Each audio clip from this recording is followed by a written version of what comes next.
Hello students, we are having example 1.7 from NCERT textbook. The question is, consider the charges Q, Q and minus Q placed at the vertices of an equilateral triangle as shown in figure 1.10. This figure is 1.10. Here triangle A, B, C is an equilateral triangle and three charges are placed at the vertices. What is the force on each charge? First we will see the diagram properly. Here we are having first charge, that is Q1, which is equal to small q on the vertices A. Second charge Q2, that is equal to small q on the vertex B. And third charge, that is Q3, which is equal to minus q, which is on the vertex C.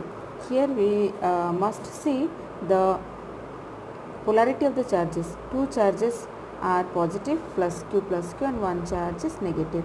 We know that like charges repel each other and unlike charge attract each other.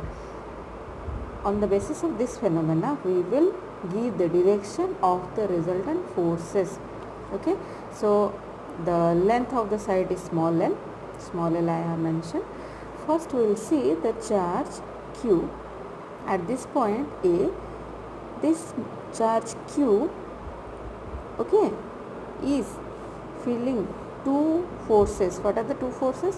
One, due to a positive charge kept at the vertex B, okay, and this is also plus q, this is also plus q. So the force will be repulsive force. Repulsive force. What is the direction of repulsive force? This direction. So the name of the force will be force F vector, force on 1, okay, this is force on 1 due to 2, this is 2. So this force is F12, the magnitude of the force is F12, and what is the direction? As both are positive, this is plus q, this is plus q, so this is repulsive along this way. Okay, next this same charge q is attracted. Here you see one negative charge is there, so this charge will be attracted, so the force will be attractive in nature. So here I have written F1, that is force on the first charge due to the third charge, and this force is attractive, so the symbol is F13. And what is the direction? Attractive force, so towards the charge 3, towards, it is away from charge 2, away from charge 2, it is towards charge 3. So I have given the direction of the two forces. One is F12 along this way and F13 along this way. So what will be the resultant? The resultant will be somehow between this. We have read in vectors. So this is the resultant, that is, this is the magnitude of the force F1. We will find F1 from F12 and F13. Similarly, we can see at this point also. Okay, this charge q is repelled by another positive charge q at point A. So repulsive force in this direction, and what is the name of this force? F vector, force on 2 due to 1, due to 1. So F21 is the force on 2 due to 1. Next, this is positive charge and this is negative charge, so there will be force of attraction. So we will write F vector, force on 2 F2 due to 3, due to 3. So that this is F23.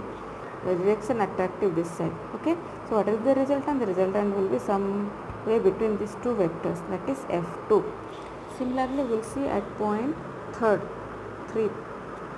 Here we are having a negative charge, so this negative charge will be attracted towards first charge.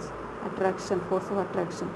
So force on third particle, that is F3 due to 1. So F31, force on 3 due to 1.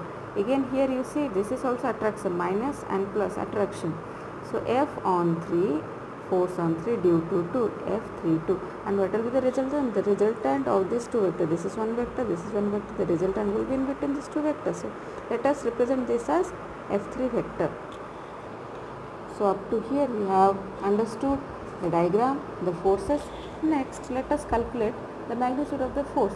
Here the magnitude of the force, that is, we are having two kinds of force. One is force of attraction between this negative positive, and one is due to force of repulsion. Repulsive force is due to this positive and positive.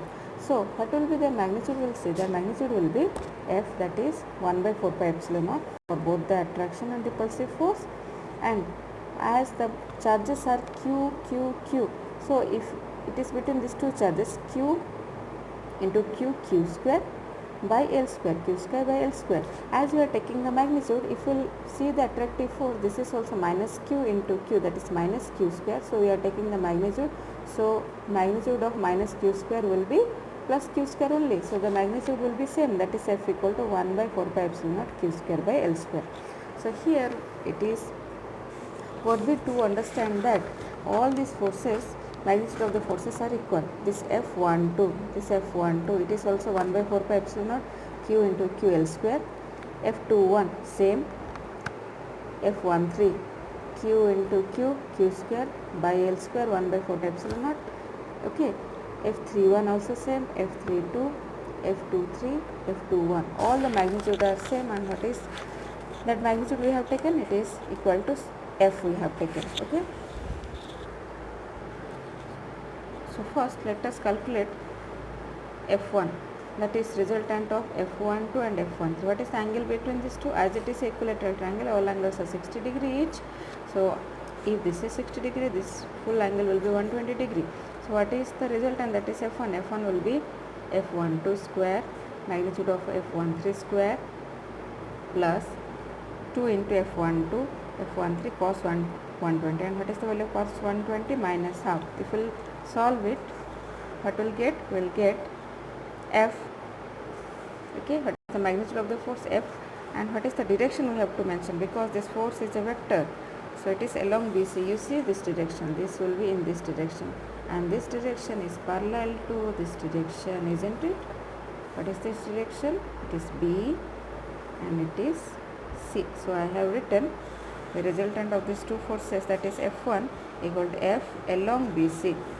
F1 equal to F along BC. Similarly, we can calculate F2. This is the resultant of F21 and F23. Okay.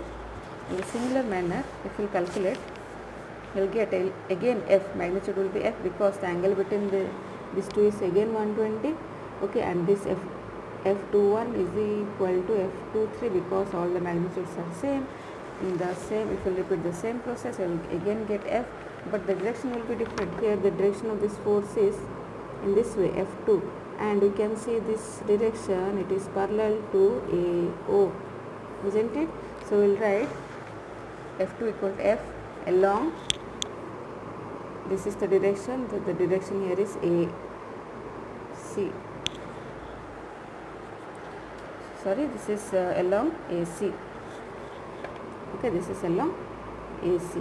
So one force F1 is along BC, another force F2 is along AC, like this. I will show you in the following diagram. Now we will calculate F3 here.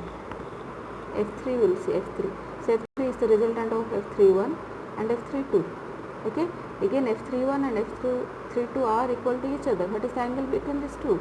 60 degrees. So cos 60 equal to half, and we can calculate in this way, and we will get F3 equal to this quantity what I have written. You must be knowing, we have read in vectors. So cos 60 half, so I am getting root 3f square, that is F root 3. And what is the direction here? The magnitude of this force is different from the rest of two. This is F, F12 is F, F2 is F, but F3 equal to F into root 3. And what is the direction? This is along line bisecting ACB. We will see here in this diagram. The direction is along this line. That is, what is this line? This line is bisecting ACB. So the resultant is along the line bisecting ACB. Okay. Now all these three forces will draw in this diagram. This is point C, this is point A, this is point B. Similar to that diagram, the force is F1 is in this direction. It is parallel to this direction. So I have represented force F1 at point C, because we will now calculate the resultant force. F1 is here, F2 is here, F3 is here. The point of action of these three forces are different places. We will take these forces to a common origin, that is to a point C.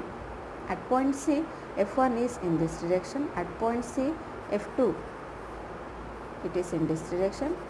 Okay, now C is a point where three forces are acting, F1, F2 and this is F3. This F1 equal to F, F1 equal to F, F2 equal to also F, but F3 equal to root 3 F.